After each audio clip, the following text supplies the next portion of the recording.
Alright, so if I can string enough of these videos together, today we're going to talk about an L Series front guard chop, for lack of a better phrase, which basically means if you're running bigger wheels, like these are the current ones I'm putting on as we speak, which are 205 65 15s. Now if I do a little test on them, they're brand new, so obviously as big as they can go. If I do a test on them, generally on quarter or half lockers when they tend to mostly rub, and it's normally around this bolt or around here somewhere. Now to be fair, this one has actually pulled through there, so there's a little bit of flex there, but if I want to put my muddies on, they're definitely not going to clear it. So I've done this in the past to a couple of the L Series, and if you look at this distance here, I might actually measure it. You can sort of see a rub mark where it used to sit. You can actually, if you want to do a little bit of angle grinding and modification, you can actually get this, especially the lower section, back about another, oh well, we'll find out, won't we? Centimetre and a half, maybe two, maybe more. So I'll pull this off, I'll measure that distance, and we'll see what's next. Okay, so mud flap off.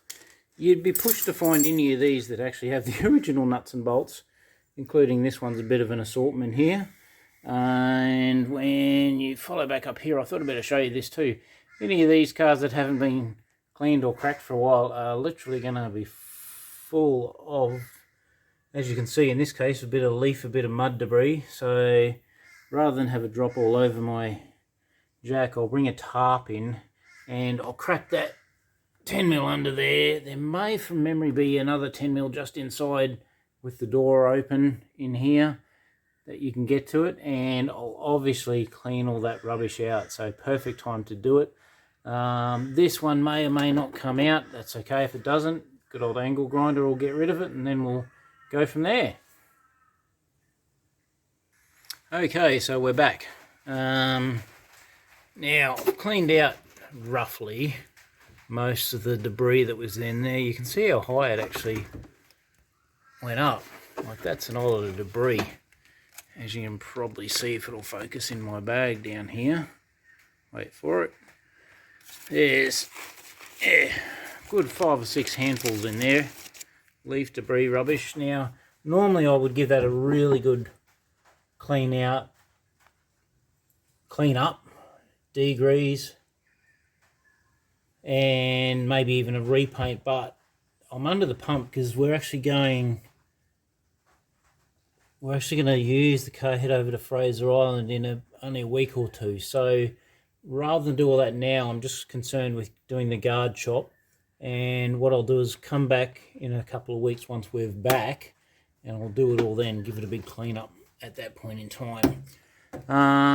What was the other thing? Oh, that's right, just out of interest sake, roughly speaking, we're not going to get too accurate here, but that's the rub mark there. So we had about 47mm between the edge of the back of the guard and roughly where the mud flat was. So effectively what we're going to do, or what I'm going to do, is take out a section of this all the way down. Now the beauty about this is, in the last car I also actually, this lip that sticks out, I actually did cut that and fold it back in, so I probably will actually do that this stage. So it is a bit of a dodgy, don't expect perfection here, but the good news about it is once you're done, the mud flap covers it all up again.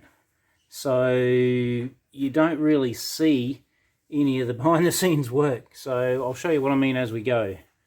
Alright, so I'll get this fella out next and then we can start working on modifying it. Alright, so like I said, not for the faint-hearted. If you don't like angle grinders and cars, watch no further. So you've just angle grinded that bolt head off, thank goodness, that worked okay. I just angle grinded the little tab that came out here for the bolt head, because that's not going to be needed anymore. I've just made 1, 2, 3 cuts through there, and literally just going to use a hammer and fold those inward against that and just tap this one over a little bit just to give it a bit more clearance. So I'll bang away with the small mallet. See how we go. Alright, so I don't know if I can get a good angle on that to show you, but effectively just starting up here, just giving a bit of a tap over and folded that double piece in on itself, so that's already gained us about 15 mil just there. Interestingly enough, it looks like you can actually see water seeping out of the seam here, which would have been from all that debris. So even not having anything in there without cleaning it up is going to be a bit of a benefit.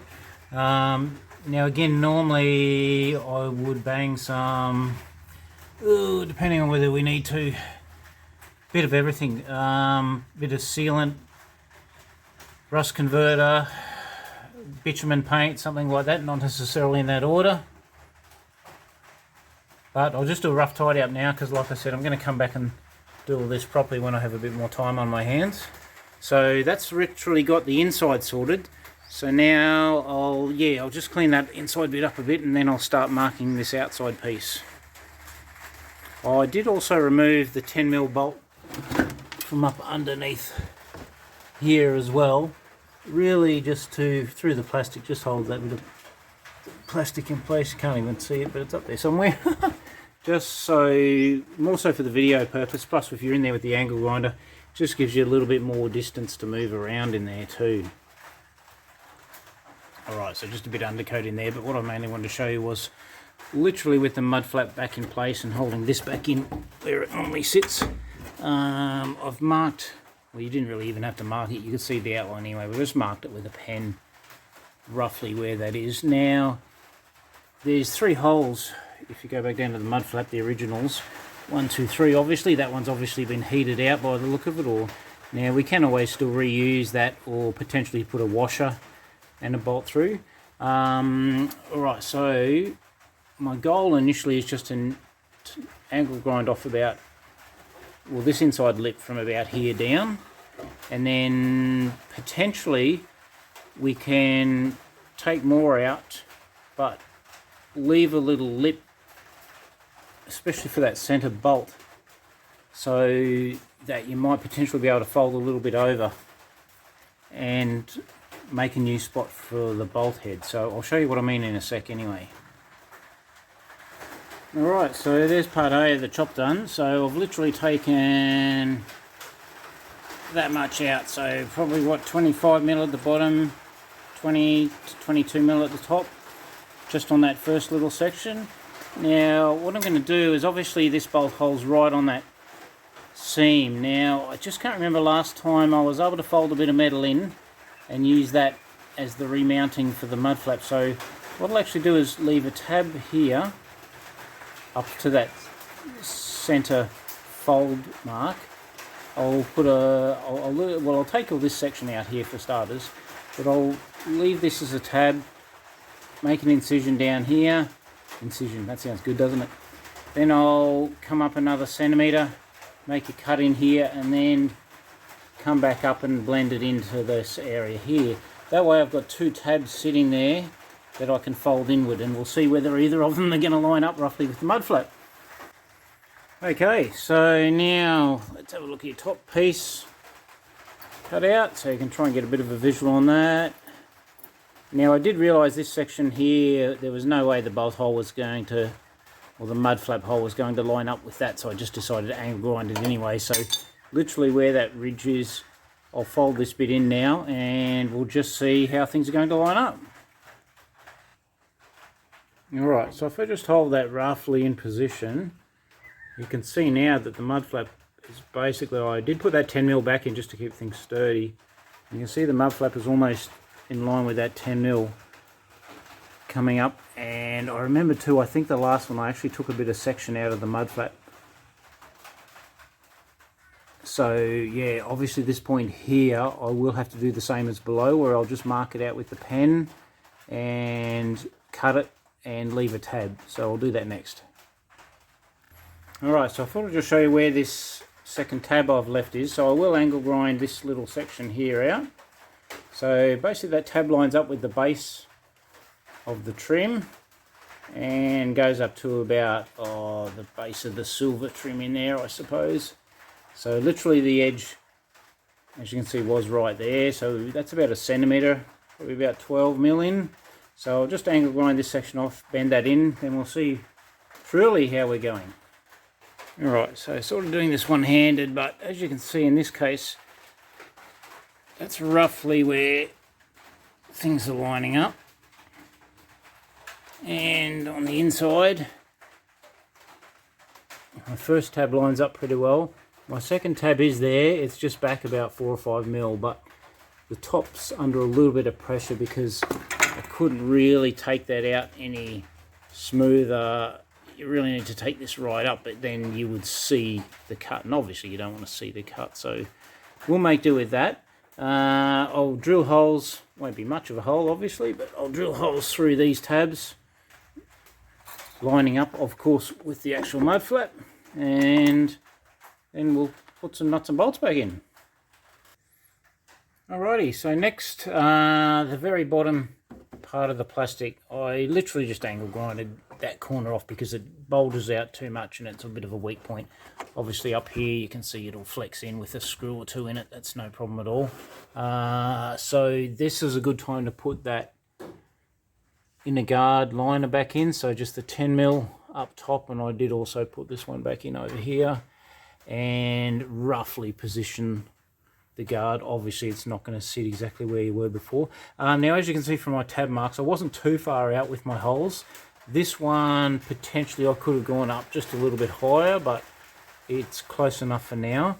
And probably what I will use is just some little, wait for it, bit shorter versions of these. They're little, I think they're M6s, and I'll probably use a nylock nut on the end, because I think some of them I won't, like especially this top one, I think there'll be a little bit of a gap between the mud flap and this tab, probably about a 3 or 5 mil gap. So rather than pull it tight and again end up stuffing up the mud flap, I'd just rather leave it a little bit loose there, knowing that it'll be secured quite well here and down the bottom. Also I did back some bit of paint on there, and again I'll tidy and paint all this up as well too, just so that it's protected from the rust and the elements. Okay, so next we'll see if we can fit her up. Alright, so I've just got those two M6s, well, not tight, but roughly in place, firm, shall we say. At the moment it is pushing that plastic guard back a little, so I potentially could cut a little notch out of that plastic guard to make it sit a little bit better. And same with this one, down low as well. And basically what I'm doing is getting those two in and pretty much in place. Then what I'm going to do with this big bottom one, as dodgy as it sounds, is I'm just going to get a metal roofing type screw and literally just go straight into the chassis. You can't do much better than that, to be honest. And I may just tack another little one up top here to hold this in place, and that should be it.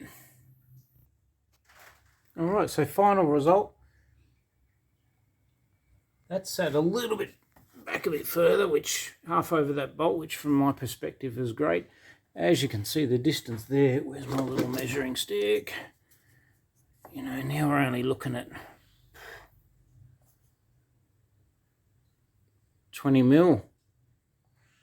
And obviously down here even less. Sorry about the blurry video. 16. Up a bit higher. About 25 there. But I'll do a little video with the wheel back on. So yeah, dare I say, just a wood screw, sorry, a metal screw there, that's in to the chassis firmly. There's nothing in behind the chassis there, I do check. And so, like I said, I did put nylock nuts on these. You can see this one's pulled in a bit. If I go along that of an angle now, I have actually cut these back further in the past and taken a section out of the top of the mud flap, but this one's actually literally just right. So the mud flap, honestly, let's just see that it's half covering the 10mm bolt. That just looks factory. No one will know any different. I'll pop a little bit of black paint on these, and hey presto. So I'll do a little video with the wheel on. I'll probably do the, I've got wheel arch flares to put on, so I'll probably do that next while I've got the wheel off. But I'll do a little video with the wheel on and just show how much distance there is. I won't bother yet tacking that back, but one screw somewhere in there into the chassis would be heaps to hold that little bit in place, but it's not going anywhere, so, and it's not really protruding any further than the other stuff. So yeah, it'd be interesting to see how it all looks. Alright, so completed. As we can see, a bit of a difference. Pretty much looks factory unless you know what you're looking for. And now the gap's probably a bit hard to visualise, but I've got a bit of water pipe, just a bit of radiator hose here. So that's actually 46mm. So I've got the wheels pointing straight at the moment. And as you can see, I've got the nearest point at the moment would probably be there. So I've got 46, probably at least another 20mm there. So what, 46, 56, 66, give or take. So if I just pop around to this other side, which I've got the same wheel on, but I haven't done this side yet. And if I do the same little trick here, it won't even fit up. So this side's probably, I can jam it in there and it holds itself. So if that's 46, then you've probably got about a 40, probably 40mm gap. So you're going from 40 to roughly say 70mm, so you're gaining about 3 centimeters further back. So as you can see, this one there's that bolt under there, that 10mm head. So definitely well worth it. I'll do another quick video with the wheels on quarter or half turn, because that's when it's at its closest, and that'll show it as well. Alright, so that wheel's on about half lock, and this is the one I haven't done. And you can probably see there, I can't even get my finger up in that gap. The car is sitting level too, so we've probably literally got about 4 or 5mm, and of course that's with the car just sitting there, not under any sort of wheel compression or extension, so awful tight. So I'll do the same on the other side. Alright, back to the completed side, and as we knew before, half a finger, now we've got pretty much 2 fingers in there, so well worth the modification if you're going to run bigger wheels and you want to try and do a, well, dare I say it, a half neat job from the outside. Maybe not so much from the inside, but half neat job on the outside. So if you don't mind getting out with the angle grinder, it's certainly a good mod to do.